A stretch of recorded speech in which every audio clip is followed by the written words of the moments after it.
ये कहानी है बेंगलुरु की और साल है 2025। 6 जून की दोपहर थी। बेंगलुरु के सूर्यनगर थाने में सब कुछ आम दिनों जैसा ही चल रहा था। कोई केस फाइल पढ़ रहा था, कोई रिपोर्ट टाइप कर रहा था।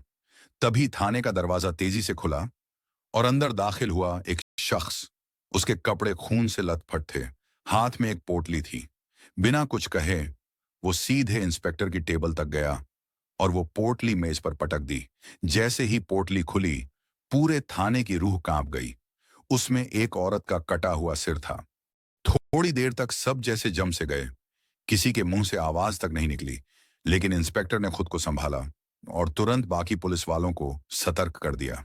कोई यकीन नहीं कर पा रहा था कि कोई इंसान यूं किसी का कटा सिर लेकर खुद ही थाने चला आएगा। वो शख्स चुपचाप खड़ा रहा, ना डर, ना अफसोस। उसकी आंखों में कोई भावना नहीं थी। अब पुलिस को समझ आ गया था, मामला मामूली नहीं है। जैसे ही पूछताछ शुरू हुई, उसने अपना नाम बताया, शंकर। और फिर वो एक लाइन बोला जिसने सबके होश उड़ा दिए। मैंने अपनी बीवी की हत्या की है और ये उसी का सिर है। पुलिस तुरंत हरकत में आई। शंकर को हिरासत में लिया गया और सूर्यनगर थाने की टीम सीधा निकल गई वारदात वाली जगह पर। वहां पहुंचकर जो दिखा वो और भी खौफनाक था। घर के एक कोने में खून से सनी दरांती मिली, जिससे हत्या की गई थी। दीवारों पर, जमीन पर खून के छींटे साफ दिख रहे थे। पड़ोसियों से जब पूछताछ की गई तो सामने आया कि शंकर और उसकी पत्नी मनसा के बीच अक्सर झगड़े होते थे, लेकिन लोग इसे एक आम पति पत्नी का झगड़ा समझकर नजरअंदाज कर देते थे। अब पुलिस ने शंकर से गहराई से पूछताछ शुरू की और धीरे धीरे इस खौफनाक वारदात के पीछे की कहानी सामने आने लगी। 28 साल का शंकर बेंगलुरु के हेनागारा गांव का रहने वाला था। 5 साल पहले उसने 24 साल की मनसा से प्रेम विवाह किया था।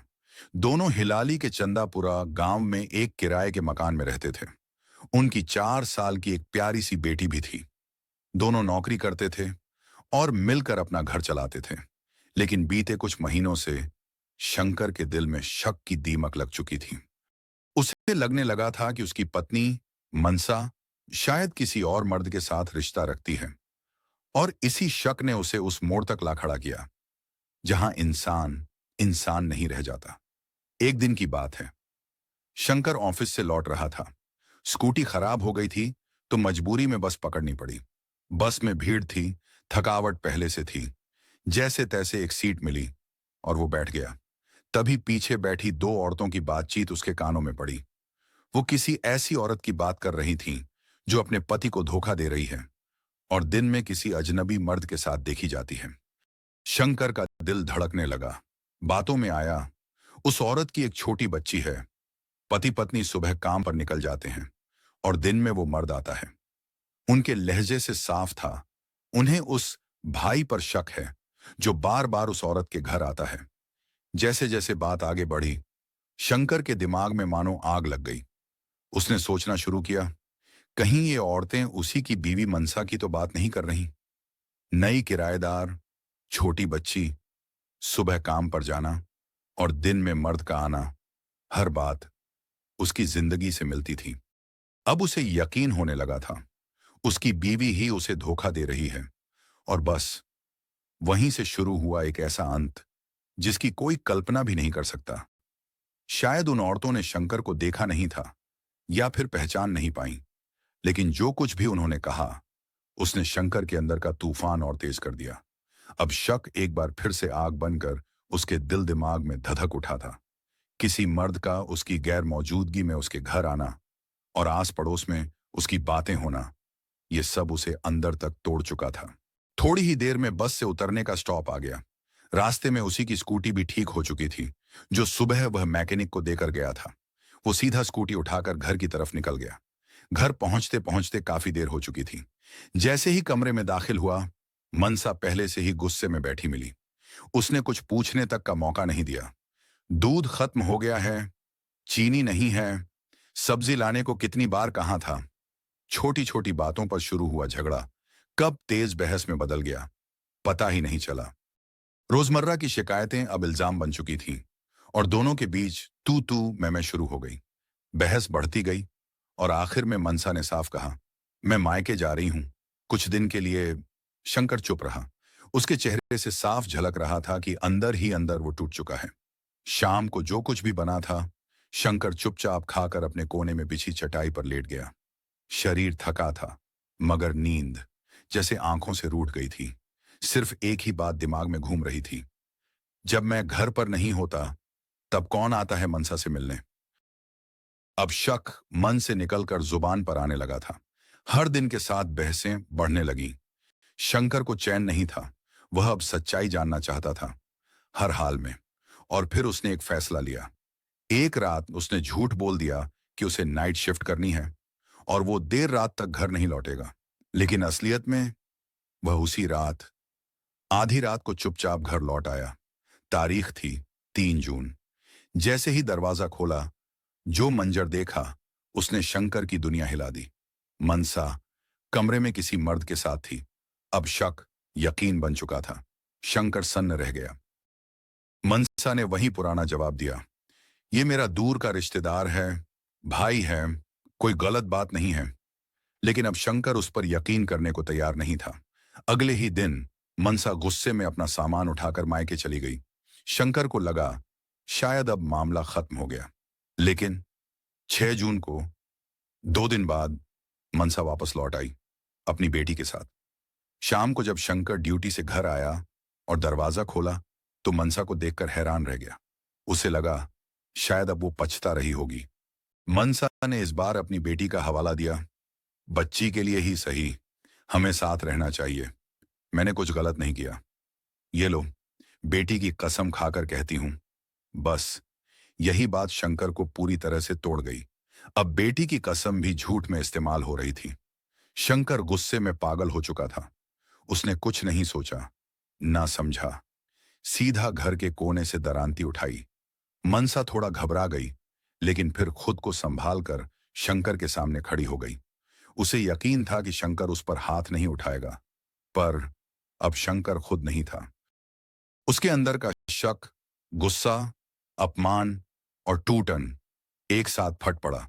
एक ही झटके में दरांती मनसा की गर्दन पर जा गिरी। अगले ही पल पूरा कमरा खून से भर गया। मनसा का शरीर जमीन पर गिरा और सिर कुछ दूर जाकर लुढ़क गया। वो कमरा, जो कभी एक घर था, अब एक खौफनाक मंजर में बदल चुका था। और शंकर बस वहीं खड़ा रहा, बिल्कुल चुप। शंकर खून से सनी दरांती हाथ में लिए कुछ देर तक यूं ही खड़ा रहा। फिर जैसे एकदम चुपचाप दरांती को एक ओर फेंका और अपनी पत्नी मनसा के कटे हुए सिर को उसके लंबे बालों से पकड़कर उठाया, उसे एक थैले में रखा और बिना कुछ सोचे, बिना किसी डर के सीधा घर से बाहर निकल गया। बाहर उसकी स्कूटी खड़ी थी। उसी पर सवार होकर निकल पड़ा, पत्नी की लाश को कमरे में छोड़कर। थैले में था उसकी पत्नी का सिर। कुछ ही देर में शंकर पहुंच गया, सूर्यनगर थाना। रात के करीब 11 बजे थे। थाने के भीतर सीधा जाकर इंस्पेक्टर की टेबल पर थैला रखा और ठंडी आवाज में बस इतना कहा, मैंने अपनी पत्नी को मार दिया है। थाने में मौजूद हर पुलिसकर्मी शंकर को देखता ही रह गया। ना किसी के मुंह से आवाज निकली, ना किसी की समझ में आया कि क्या रिएक्शन दे। कौन सोच सकता है कि कोई आदमी अपनी पत्नी का सिर काटकर यूं खुद पुलिस के पास चला आएगा। और शंकर, उसके चेहरे पर ना कोई पछतावा था, ना शर्म, बस गुस्से से भरा एक सन्नाटा। पुलिस ने तुरंत उसकी बातों पर कार्रवाई की, हत्या का केस दर्ज किया और शंकर को गिरफ्तार कर लिया। साथ ही मनसा के मायके वालों को भी इस दिल दहला देने वाली घटना की खबर दी गई। अगली सुबह 7 जून को मनसा की मां थाने पहुंची। पुलिस की जांच में यह भी सामने आया कि शंकर ने इस वारदात की पूरी तैयारी पहले से कर रखी थी। कुछ दिन पहले ही उसने पास की एक दुकान से दरांती खरीदी थी। अब यह खबर पूरे इलाके में फैल चुकी थी। लोग सदमे में थे। कैसे शक और गुस्से में एक इंसान ऐसा खौफनाक कदम उठा सकता है? हर गली, हर चौराहे पर अब बस इसी कत्ल की चर्चा थी। सूर्यनगर थाने की टीम ने वारदात वाली जगह पर दोबारा पहुंचकर घर की बारीकी से तलाशी ली। वहीं से उन्हें वो दरांती भी मिली जिससे शंकर ने मनसा का कत्ल किया था। पुलिस ने जब मनसा की मां से बात की, तो उन्होंने एक दर्दनाक सच बताया। शंकर अक्सर मनसा से झगड़ता था, शराब पीकर गालियां देता, मारपीट करता। हत्या से 2 दिन पहले मनसा झगड़कर मायके आई थी। उसने अपने पति की बहुत शिकायतें की थीं, मगर एक मां ने उसे समझाकर वापस भेज दिया, क्योंकि वो नहीं चाहती थी कि बेटी का घर टूटे। लेकिन किसे पता था, वो फैसला उसकी बेटी की जिंदगी ले लेगा। पूछताछ पूरी होने के बाद पुलिस ने शंकर को जेल भेज दिया और उसकी 4 साल की बेटी को अब उसकी नानी अपने साथ अपने घर ले गई। शक और गुस्से में लिया गया कोई भी फैसला हमेशा विनाश ही लाता है। रिश्ते अगर भरोसे से खाली हो जाएं, तो प्यार भी नफरत में बदल जाता है। शंकर अब जेल की सलाखों के पीछे था, लेकिन जो कहानी उसने छोड़ी, वो अब धीरे धीरे बाहर आने लगी। पुलिस ने केस को आगे बढ़ाया और कॉल डिटेल्स, मोबाइल लोकेशन, पड़ोसियों की गवाही, सबकी जांच शुरू की। और तब जो सच सामने आया, उसने पुलिस को भी चौंका दिया। शंकर का शक कि मनसा का किसी और से रिश्ता है, पूरी तरह से साबित नहीं हो पाया। ना कोई ठोस सबूत, ना किसी तीसरे शख्स की मौजूदगी की पुष्टि, बस कुछ अफवाहें, पड़ोस की औरतों की बातें और शंकर का टूटता हुआ भरोसा। क्या वाकई मनसा बेगुनाह थी, या फिर कोई ऐसी हकीकत थी जो अब कभी सामने नहीं आ पाएगी? पड़ोसियों ने बताया, मनसा बहुत सीधी लड़की थी, हमेशा काम में लगी रहती थी, बेटी का ख्याल रखती थी।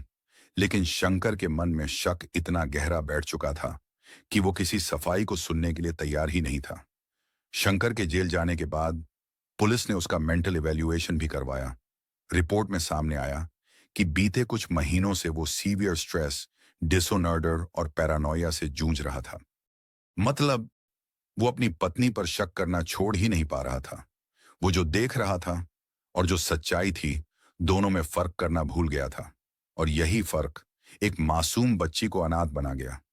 मनसा की मौत के बाद उसकी बेटी हर रोज मां को ढूंढती रहती, लेकिन अब उसके पास सिर्फ एक जवाब था, मम्मी अब नहीं आएंगी। पुलिस ने केस की चार्जशीट फास्ट ट्रैक कोर्ट में दाखिल की।